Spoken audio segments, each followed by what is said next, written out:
नमस्कार दर्शकों, मैं परी, आप सभी का स्वागत है द ऑर्डरिंग में। भारतीय मूल के मुख्य कार्यकारी अधिकारी जिन्होंने पिछले महीने एक वेबिनार पर 900 कर्मचारियों को निकाल दिया था, फिर से पद पर लौट आए हैं। ऑनलाइन मार्गेस कंपनी के भारतीय मूल के मुख्य कार्यकारी अधिकारी जिन्होंने पिछले महीने एक वेबिनार पर लगभग 900 कर्मचारियों को बर्खास्त करने के बाद आलोचना का सामना करना पड़ा था, अपने पद पर लौट रहे वेटर.com के सीईओ विशाल गर्ग ने पिछले क्रिसमस में कुछ हफ्ते पहले एक वेबिनार पर लगभग 900 कर्मचारियों को निकाल दिया था।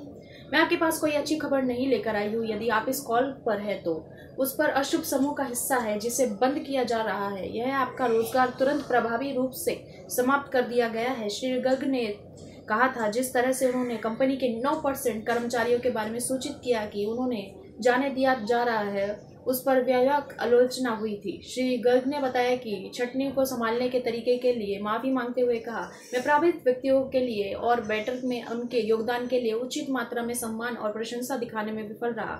छटनी करने का निर्णय मेरे पास है, लेकिन इससे संप्रेषित करने में मैंने निष्पादन से गलती की। ऐसा करके मैंने तुम्हें शर्मिंदा किया। बुधवार को यह घोषणा की है कि गर्ग ने अपने पद पर लौट रहे कंपनी के बोर्ड के एक स्टाफ मेमो में घोषणा की थी कि वह बहुत खेदजनक घटनाओं के बाद समय निकाल रहे थे।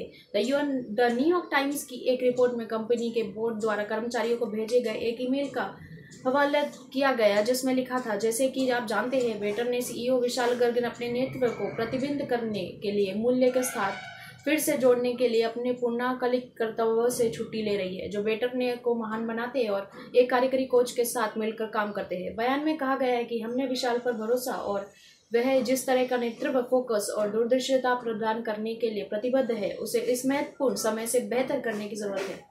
CNN की रिपोर्ट में कहा गया है कि कर्मचारियों को अलग अलग पत्र में श्री गर्ग ने कहा, मैं समझता हूं कि यह पिछले कुछ सप्ताह कितने कठिन रहे हैं। मेरे कार्यों के कारण हुए गुस्से, व्याकुलता और शर्मिंदगी के लिए मुझे गहरा खेद है। मैंने ये सोचने में बहुत समय बिता दिया है कि हम एक कंपनी के रूप में कहाँ और किस प्रकार के नेतृत्व की बेहतर जरूरत है, और मैं जिस नेता बनना चाहता हूँ। कर्मचारियों को बर्खास्त करने के बाद श्री गर्ग ने उन्हें कहा था कि वे मानव संसाधन विभाग में इस ईमेल की उम्मीद कर सकते हैं जिससे लाभ और विच्छेद का विवरण होगा। श्री गर्ग ने फायरिंग में अपने बयान दिए।